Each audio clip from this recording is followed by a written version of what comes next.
Awesome. All righty. So where we're going to pick up is on page 84. And what we're diving into is the 10th step. And one of the things I forgot to mention in my announcements, because I do them so well, is if you have any questions, I love questions. Absolutely throw them in the chat and derail me. Like, I will absolutely stop what I'm doing and answer your question. Like, I'm so here for that. Or if you prefer, wait around after the meeting. And again, I'll answer your questions. I genuinely love questions. Or even just throw, I was going to say, or even just throw things at me in the chat. Maybe not. I don't have the attention span for that. Alrighty. So where we're at, for those that just joined, welcome. Genuinely, I'm so glad you're here. Is the middle paragraph, page 84. And we're diving right into the 10th step. And this is exciting. So it says this thought, right? And the thought that we're referring to is what we spoke about last week. These promises that we read, the step 9 promises. Stick with us today. We're going to see some exciting promises. Are they better than the 9th step? We don't need to be competitive, Paige. Tone it down. But we're gonna have a look at the 10th step promises, and they're incredible. But this thought, the thought that these promises will always materialize if we work for them, this brings us to step 10. And this is exciting. It says, which suggests that we continue to take personal inventory and continue to set right any new mistakes as we go along. I also want you to know, even though I did preface this with, this is exciting, when I got here, I was not excited about this. I saw that word continue, and I'm like, oh man, does this mean I'm gonna have to keep doing this? Because when I got here, I don't know if you're aware, it said continue. And then when I was 5 years sober, it said continue. And I was 10 years sober, it said continue. And today it says continue. And it doesn't say continue until you're a perfect spiritual specimen floating on a cloud and arriving to the Zoom rooms, you know, it just says continue. And so I am never done. And for those who've been around, you guys know my metaphor. What I want to have is crockpot sobriety. You know what I mean? I want to set it and forget it and leave it. But for somebody like me, what I need is that stir fry sobriety. When I'm in it and working it and taking those actions every single day. And so when it says we continue to take personal inventory, hey, when did I learn how to do that? I learned how to take personal inventory in the 4th step. And then when it says that we continue to set right any new mistakes as we go along, hey, where did I learn to set right my mistakes? Well, that was in step 9. And we see that this 10th step is a continuation of the process of steps 4 through 9. And we're going to see that we're going to continue this process on a daily basis. Again, it's way more fun and exciting when we're doing it daily. I do want you to know, when I'm not taking the daily actions of these steps, it seems like this Mount Everest that I can't climb. It's too much every day. Don't you know I have work and school and responsibilities and this and that? But when I'm doing it, it's just the best. I realized that I did make a mountain out of a molehill, as I'm prone to do, just my experience. And so it says we vigorously commence this way of living. A couple things. Vigorous, that means with a lot of action. I was working, and I was really working at it vigorously. And also way of living. So again, some good news and some bad news. It's a way of life. I'm never done. And that is both the good news and the bad news. And so it says, so we vigorously commence this way of living as we cleaned up the past. And then it says, we have entered the world of the Spirit, capital S. And see, that's the thing is when I got here, I didn't know what I was doing. I didn't know what the steps were all about. I didn't know why I was doing them. And especially like those ones that I'm like, that does not seem like a good idea. Like, why the heck would I be doing that, right?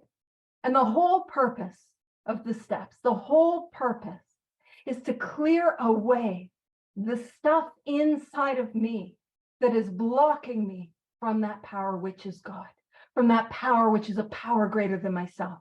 And so when I dive into steps 4 through 9 and I work those steps vigorously, so I'm actually doing it, like, and really working it, that blockage gets cleared. And as a result, I enter the world of the Spirit. And what's another way to describe the world of the Spirit? Well, another way to describe it is the fourth dimension of existence. And again, how do we talk about that fourth dimension of existence? It's kind of another synonym for the spiritual awakening. This is really where that spiritual awakening begins to take hold. And the 10th step becomes, now, yes, fair enough, it is what we call one of the maintenance steps. But I will say, I don't like maintenance.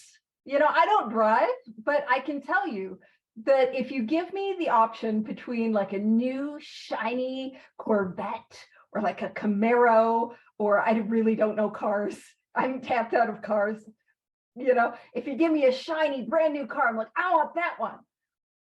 But I'm not super keen to do like oil changes and rotate tires. And I live in a part of the country where you have to put on your winter tires and then you have to take them off and put on your summer tires. All seasons aren't going to cut it. And that does not excite me. That does not fill me with joy. And I can look that way when I look at steps 10 and 11 as these maintenance steps. I got to maintain them. But I want you to know from my experience, yes, I do have to continue to do it, but they've become truly growth steps for me. This is where my life has taken off. And this is where, things have happened and changes have happened to me that I did not think was ever possible. Right? And so for me, truly, it's not just maintenance. This is growth. And I'm growing. And actually, the next sentence will talk about that. But when we talk about the world of the Spirit, that's where I'm showing up to life with that God-centered lens, that light where I'm able to see the world, the people, the jerks on the road who didn't get their winter tires put on. You know what I mean? I'm able to see all of them in a brand new way. I have entered the world of the Spirit. And it is something that is a bit difficult to describe. In many ways, one of the characteristics are that it is ineffable, which is to be experienced. This is an experiential program.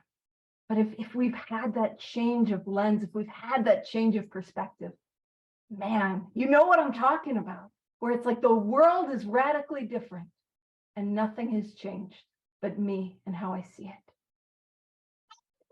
Some of you too. Sorry, I will get derailed by comments in the chat, which means absolutely throw them in the chat. So we're now in the world of the Spirit. Our next function, that's our job, that's our responsibility, is to grow. And here's where I, did that thing where I described the thing before we got there, I spoiled it. But our next function is to grow in understanding and effectiveness. I am meant to grow. And when we talk about growing in understanding and effectiveness, like, what am I supposed to grow in understanding of or effectiveness in? And in my experience, it's growing in understanding and effectiveness of God's will for me. And so one of the things is in the third step, and often I've just been seeing how often this book ties us back to that third step decision and our willingness to follow through on that third step decision. But I talk with my sponsees and I kind of talk with you guys about how the third step, I am fired. I am fired from the management position of my life. I am no longer in management. The God of my understanding is in management. And then I am like, okay, I'm working for God. What am I doing? I'm Double Agent Paige, working for God. What's going on? And then I get a house cleaning, the first step, right? Like, and then I clean that house, right? And so I get to 6 and 7. It's like, all right, do I get a promotion? Not really. I just get relegated to the willingness department, right? See, I want to be in defect removal. I'm just in willingness. That's my job. Defect removal is upper management. And then I go to step 8 and I'm like, now do I finally get a promotion? Nope, still willingness. My job is to grow in willingness. Now here is where we finally get, is it a promotion or is it just a reframing of my job description? But either way, I have now been moved to the department of understanding and effectiveness. That's now my job. to grow in understanding and effectiveness of what God's will is for me. Now, if you're like me, you might have that thing where it's like, what's God's will for me? Am I supposed to move to Portland? I don't know why Portland. Am I supposed to, am I supposed to get married? Am I supposed, just that overthink, analysis paralysis? What's God's will? Well, again, we can take it back to the employment contract in the third step. Keep close to God, perform His work well. Keep close to God by working these steps as a way of life. And what's God's work for me? Love and service. That's it. And when I show up in that way and try to keep it that simple, God's will becomes quite evident for somebody like me. So what we're trying to do is grow. And then it says, this is not an overnight matter. Oh man, genuinely, I was hoping I could get this thing done overnight. I was hoping I could float on that cloud. And if you're wondering what cloud I would be floating on, it would be the cloud called humility, and I would be floating above everyone. So humble, right? Perfect, spiritually perfect. Nope, absolutely not. It is not an overnight matter. Man, I hope it doesn't have to continue for very long. It should continue for a lifetime. So again, if I was unsure, these 12 steps are a way of life, and I'm never done. So this is the first direction that we see in step 10. So if you're writing in your book, feel free to make a little note or a little thing that this is number one. This is the first direction. It says continue to watch. And I'm going to pause right there because I don't know about you guys, but that's been the most difficult direction for me. And you might gather by my proclivity to get distracted by the chat or to perhaps be a little unfocused and go on tangents. I just prefer calling them big book bounce arounds rather than tangents. But I have a hard time watching. And I don't know about you. I would show up to this thing and I would be, 3 weeks into a resentment before I'm like, oh, that's a resentment. Or I would be, I wouldn't catch it until my evening review. And thank goodness I had a daily evening review process that would allow me to catch it. But the most difficult part of the process for me has always been the watching, because I'm not an inherently mindful person. And so I just want to share with you what has helped me with watching. And for me, I'm not a big 12 and 12 person. There's nothing wrong with the 12 and 12. I love the big book. Like the big book is my jam. But in the 12 and 12 in step 11, it talks about how when prayer, meditation, and inventory are logically intertwined or interwoven, it creates an unshakable foundation. So what helped me to be able to watch?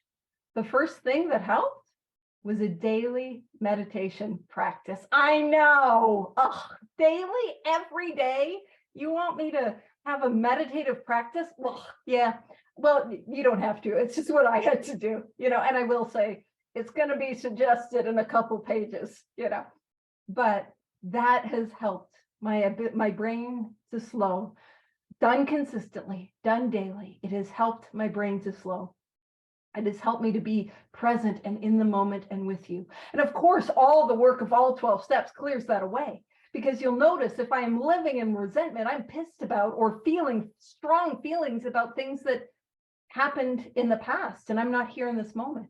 And when I'm living in fear and being driven by fear, I'm also not here.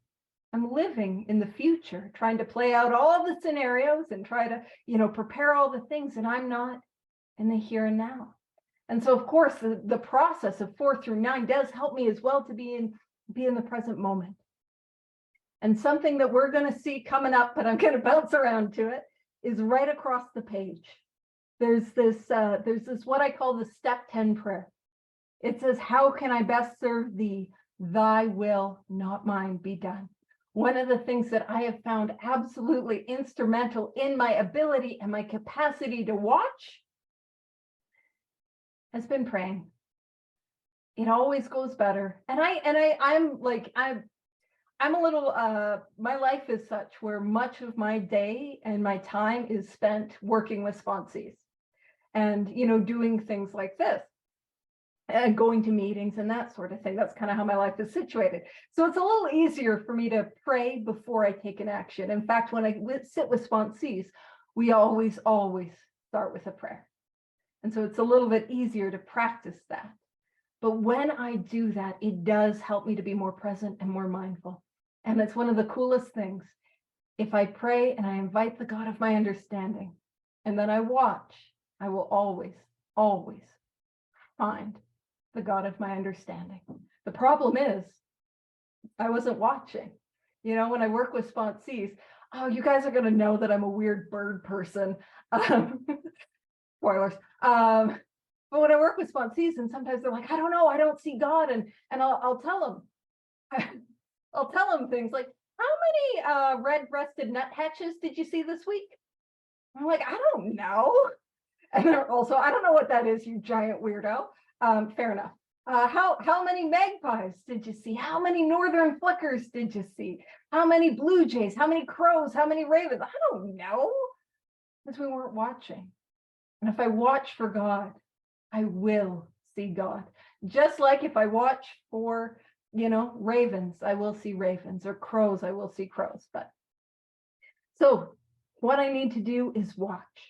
So the first direction is continue to watch for, and this is what I'm looking for: selfishness, dishonesty, resentment, and fear. That's what I'm looking for. Now, I want to point something out. Let's pop over to 86, because we're gonna be bouncing around this one. Thank you for your patience. And let's go to the very first paragraph, very first full paragraph of page 86. It says, when we retire at night, we constructively review our day. Were we resentful, selfish, dishonest, or afraid? And so when I talk about how steps 10 and 11 are interwoven and intertwined, at least in my life, and not in the same way that 8 and 9, where they are separate directions. But what I see is that they are a series of safety nets.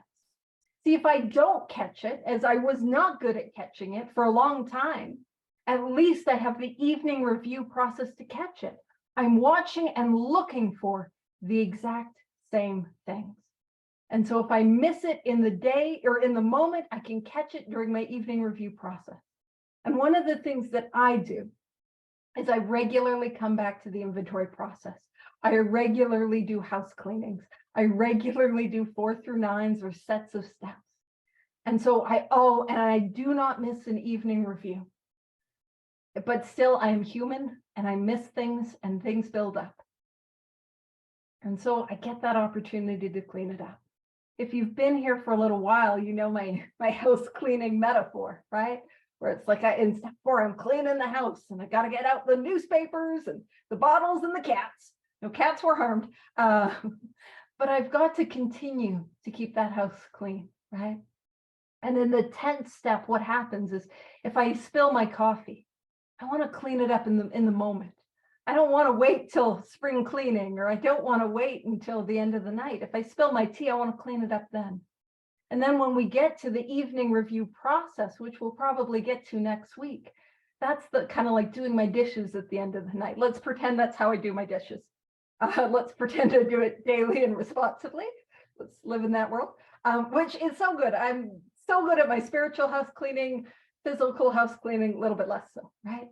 And then, every once in a while, we've got to do things like a spring cleaning, like getting the eaves troughs, the spiritual eaves troughs. You wouldn't want me on a ladder. That's not safe. But that's sort of what I'm continuing to do to keep that house clean.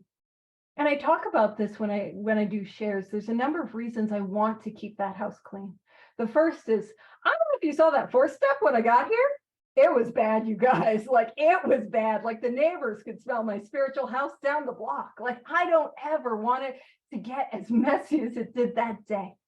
And if it does, I'll be in that darkness. And the insanity of alcohol or whatever brings you here will return. And I will pick up and I will go off again, right? And so I got to keep it clean for that reason. Also, another reason I need to continue to keep my house clean is it turns out my very life is dependent on helping you keep your house clean. That's what my life is dependent upon.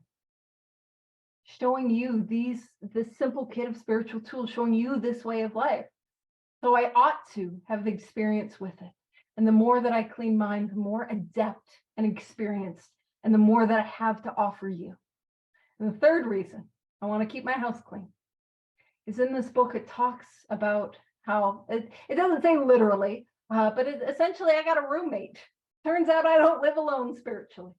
In the depth of my spiritual house, I have a roommate. And that roommate is God, deep down within, right? On page 30, it talks about the central facts of our lives today is the absolute certainty that our Creator has entered into our hearts and lives, or has entered into our hearts and lives, as in lives within my heart, in a way which is indeed miraculous. And so what that is to say is one of the places in which God resides is within. And I want to keep that house clean so I get to know that roommate more, you know? And so that's what I'm going to be watching for. The very first direction, continue to watch for selfishness, dishonesty, resentment, and fear.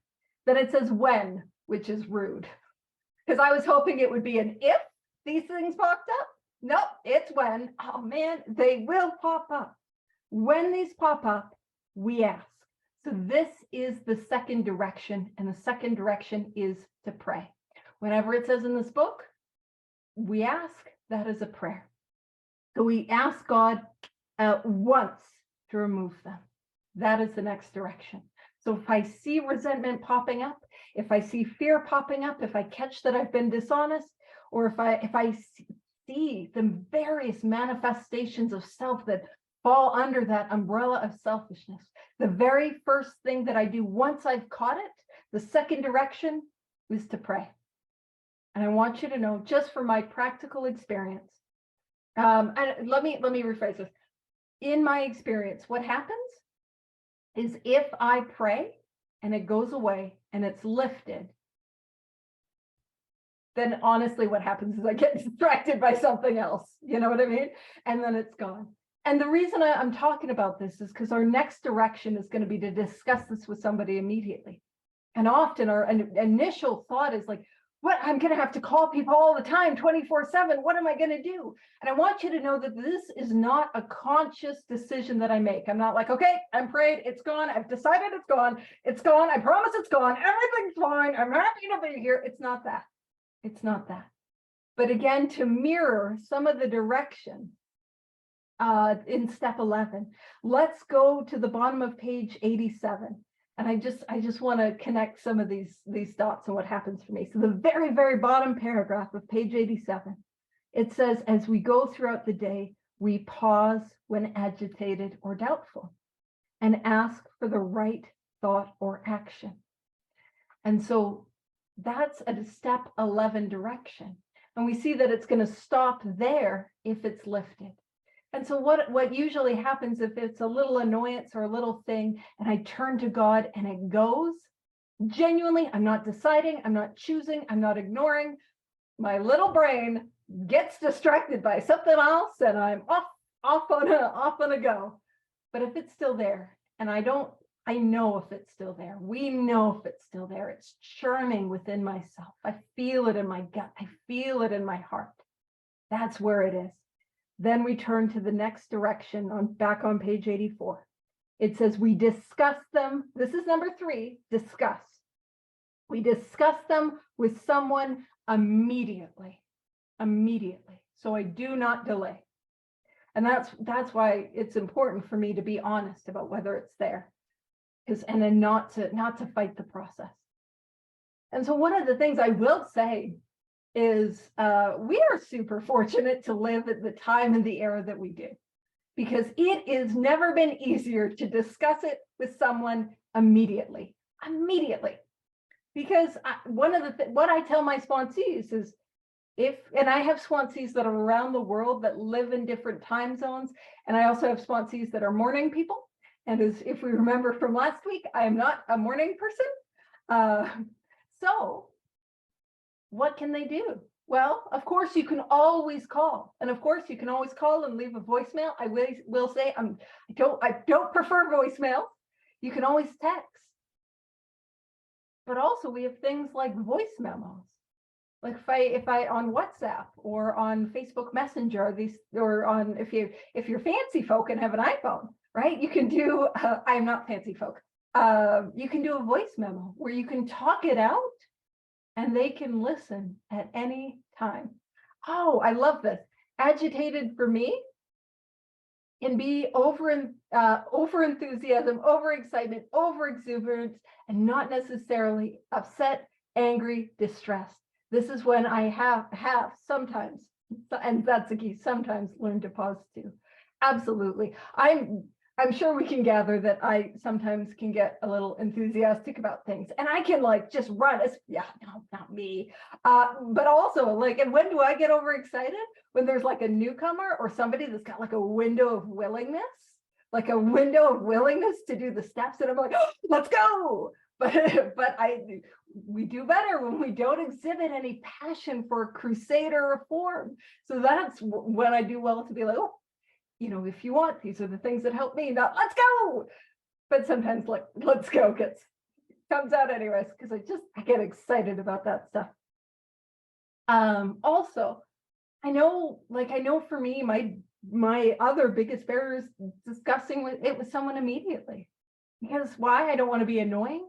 I don't want to be a burden. I'm just gonna, my sponsor's gonna get just so fed up with me. And the truth of the matter is that that's not true. I don't know about you guys. I know for me, there have been times I have received 10th step calls, and it has been nothing less than a blessing. I have received 10th step calls, which were life-saving for me. But also, I know what it's like, and I know those barriers. So one of the things that can be really helpful, of course, have a sponsor, but also to cultivate those pillars of people who are in the program and actively doing this work, that I can take this stuff too. So I have a variety of people, right, that I can share this stuff with. And it's an interesting, this is a weird sort of metaphor, but in some ways, not in all ways, we don't hit people, but in some ways, 12-step is a little like martial arts. No hitting, we use our words. In the sense that in martial arts, where you get like, and I do not do martial arts, so feel free to, one, don't hit me, I will use my words, to correct me if I'm wrong. But if I want to get good at martial arts, I've got to like wrestle or roll or practice with and learn from people who are like black belts, people that are ahead of me in the learning process. And I've also got to wrestle or tumble or fight, or I don't know what they do, with people who are at the same level as me. And I've also got to share what I know with those white belts, those newcomers, those people who are just starting their journey. And in many ways, I feel like that's what 12-step is as well, connecting with a variety of people who are further along in the journey, people who are about where I am at the journey. And of course, obviously helping others who are a little bit newer on this path. And so it's good for me to have those black belts and those people that are the same spiritual belt level as me. You know, pink is pink a belt? I don't know. Just making things up. But just to share that with. And here's what I do when I do a 10th step. And sometimes I'm calling and I'm saying, like, I don't know what this is. I don't know if this is a resentment. I don't know if this is fear. And I do need the other person to kind of help direct me and figure out what it is. But once I know what it is, I talk it through the columns, the same columns that I used in step 4. I shared, I'm pissed at this jerk. And here's how this person was the jerk. And here's how their jerky behavior affected me. And then I pray. And then I point out where I was the jerk, where I've done those jerky things, where I was decision based on self, which later put me in a position to be hurt, where I was selfish, dishonest, self-seeking, and afraid. And I talk it through the column. Because I've just found in my experience, if I'm just venting the problem, or if people are just venting the problem to me, there's a moment of, I feel a bit better. But there's not that deep and profound relief. There's not that change of perspective. There's not that freedom. And so I actively use the columns, and I can do it verbally when I'm doing a 10th step call. So this is the 4th direction and make amends quickly if we have harmed anyone. Make amends. I can tell you how life-saving that has been. I've had times in my life where I've done a thing, and I'll share kind of briefly. I yelled at somebody, and I was like, man, and then I had the most normal, well-adjusted response to losing my temper with someone. It was, I should kill myself and then never go back to my home group again. And I want you to know that was the order, which again, well-adjusted. And I could see quite clearly that I needed to make an amends. And there is something about cleaning it up right away, not delaying, not waiting. And thank goodness I did, because that's where the freedom was. And I'm still here, and I can still go to my home group. So all is well, right? 10th step. And then and we learned how to make amends in step 9. So again, it's a continuation where we're growing this process. Then it says, this is the 5th direction. Then we resolutely turn our thoughts to someone we can help. And there's a number of ways we can do this. We can call a sponsee, we can reach out to some newcomers. You know, if we're in the middle of something, like at work and just in the middle of it, sometimes it's turning our thoughts and we're just sending a prayer their way or sending good thoughts to them. One of the most powerful things that I've found that I can do, because I often don't have a lot of time, I'm really bad for just stacking my day back to back to back to back to back with appointments. And so a quick way, you know, and of course, a phone call is always, just like in the 10th step, a phone call is going to be more powerful than a text. But what I've found to be just incredible is to send messages to people, to let them know that they're loved, to let them know that I value them, to let them know that the world is a better place because they're in it. I love telling people that they're God's absolute favorite. I love doing that, letting them know what I'm grateful for about who they are and the things that they do. Like, I call it pumping people's tires. I love doing that.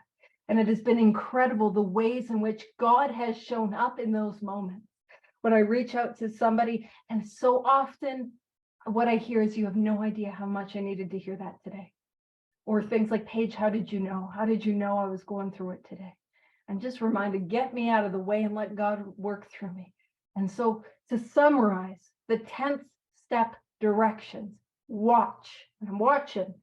What I'm watching for is selfishness, dishonesty, resentment, and fear. So watch. Then I pray. Then I discuss. Then I amend. And then I turn. So it's watch, pray, discuss, amend, turn. Just that simple. And I say just that simple. It's not like just do that. Like, watching was hard. I don't want to bug people by discussing, but that's what we do. And so the very next line, love and tolerance of others, is our code. So this is the code by which we live, right? Love and service, love and tolerance. And I just, in this moment, what I see is like, it's interesting that love comes first. Love comes first. Man, I can't start with tolerance. And then, you know, I got to start with love. And whose love is it? For me, it's not mine. Because my love is finite, and it comes with conditions, and it comes with little strings attached. And I haven't communicated any of those to you, and I will revoke it at any time. But it's God's love, my higher power's love. I'm getting me out of the way so God can work through me. Love and tolerance of others is our code. And now, what we're doing is the 10th step promises. And if you've not heard the 10th step promises, you're in for a treat. And if you have, you're also in for a treat, because they're so delightful. And like, when I was new, when I was struggling, and if, you know, we're somebody that's been in and out, or we're new, and we don't know if there is real freedom here. There is. These are the step 10 promises. And it says, and we have ceased fighting anything or anyone, even alcohol. We're done. The fight is over.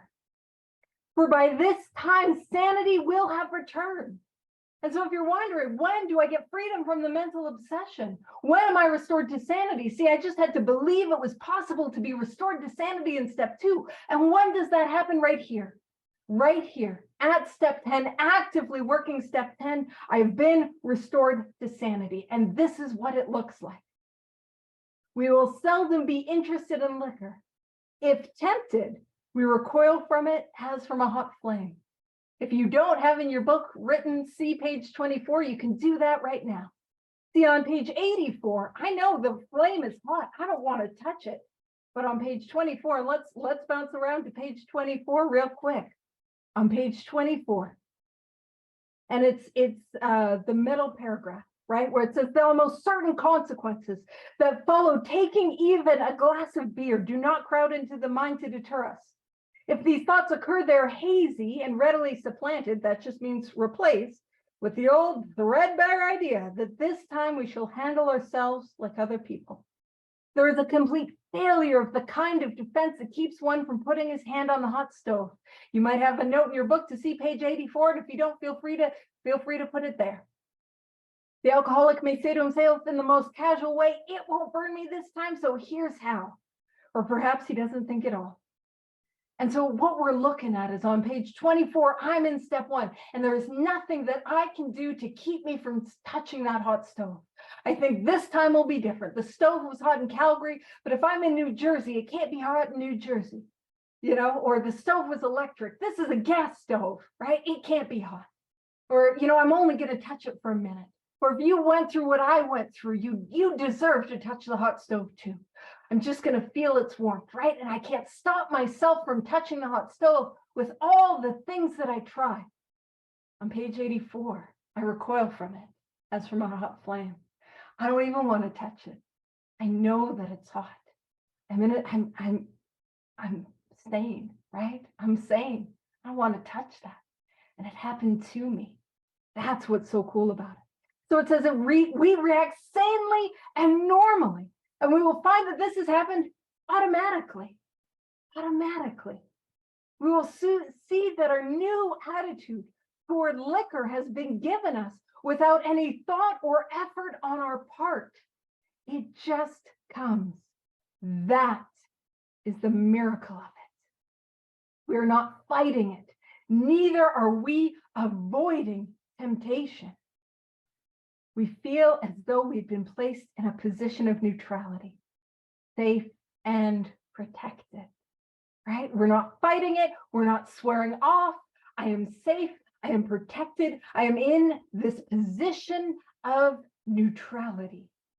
And see, in this third step, as it's written on page 58 or on the wall or on the Zoom screen, it said we made a decision to turn our will and our lives. It's simply a decision to turn our will and our lives over to the care of God, as we understood him. Care. And see, in step 3, it's a bit of a leap of faith that my will and my life will be cared for. But right here, I'm in a position of neutrality. I am safe, and I am protected. That sounds to me like care. And when I've experienced it, I know that I'm cared for. And in the chat, we got a definition of insanity.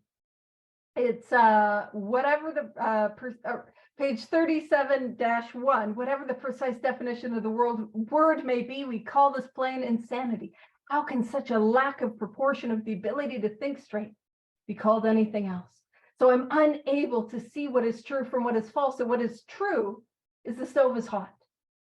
What is false, I'm going to touch it just for a moment, right? But now I can see that the stove is hot and I didn't fight it. I didn't change my mind about it. I took some actions and the miracle happened to me. I didn't even do it. I did work now, and I want you to know I worked hard. We worked hard vigorously commence this way of living. We dove in. We're continuing. It is work. But man, it happens to me. I don't do it, It happens to me. And it says we have not even sworn off. Instead, the problem has been removed. It does not exist for us. We are neither cocky nor are we afraid. That is our experience. That is. Now, when anytime in this book it talks about our experience, of course, they're referring to the first 180 members. But now, the more of us who follow these directions, who take the actions of these steps out of this book, the more that becomes our experience. So that is not just our experience, the first 100 members, that is our experience. Those of us who have recovered from a seemingly hopeless state of mind and body. That is our experience. And see, the more of us that do this work and follow these directions and experience these promises, the more of that becomes true. The more truth there is to this work and this way of life. And all these promises come with fine print. Just if you're wondering, there's like asterisks, fine print. You want to read the fine print? Here's the fine print. That is how we react, so long as we keep in fit spiritual condition. So what is asked of me to experience these promises?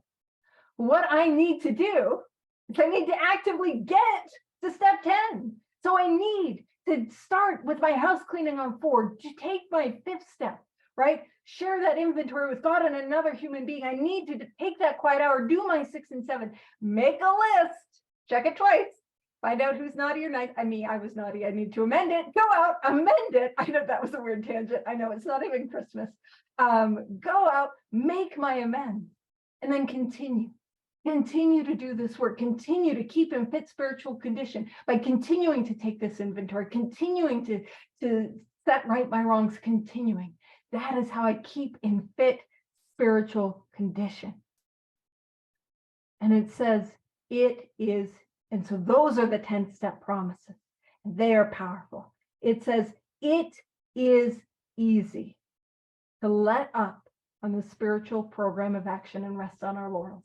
It is easy to not do it. Also, if you're wondering what laurels are, Olympians before, like in ancient Greece, when they won their like gold medal before there were medals, what they would have is a wreath of laurel. So it's just a wreath that would be placed on their head like a crown.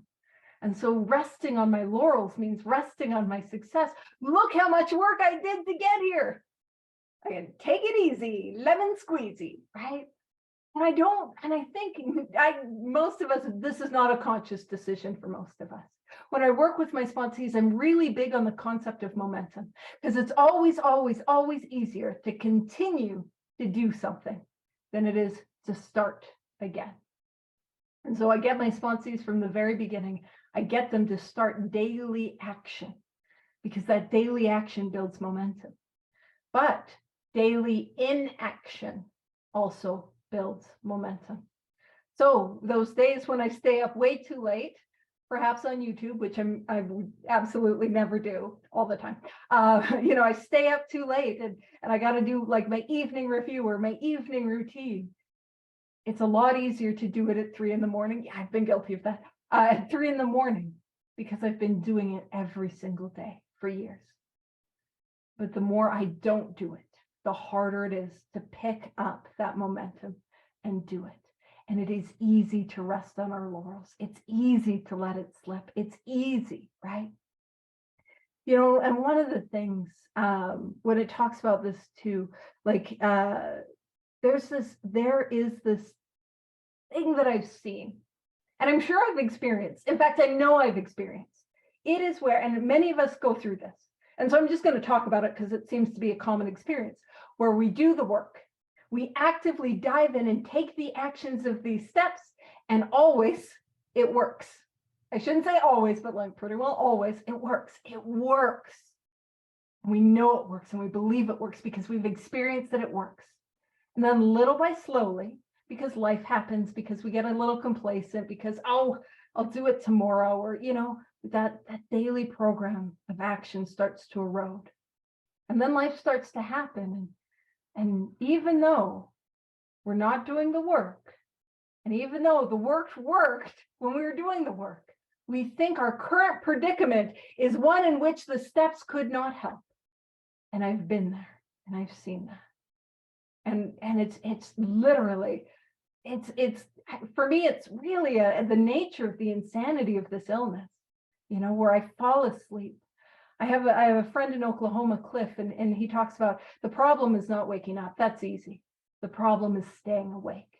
And that's what I need to do. I need to stay awake and continue to do this work on a daily basis. Because I always say this, I couldn't stay well on one beer, one hoot, one whatever. Can't stay well on one experience. I've got to continue to grow it. And it says we're headed for trouble if we do, if we rest on our laurels. For alcohol is a subtle foe. It's subtle, right? See, like even in that example, the subtlety of it, like I can't see it when I'm in it. It says we are not cured of alcoholism. And when we hear people refer to themselves as recovered, or we talk about being recovered, recovered does not mean cured. If I were to take a drink or a drug or act out on all those compulsive behaviors, the allergy will kick off for me again. I am not cured. And if I stop taking these actions on a daily basis, if I stop working with others, if I stop being active in my 11th step, if I stop being active in my 10th step, if I leave amends undone, if I could stop taking inventory, that will erode. The mental obsession will come back and will go out again.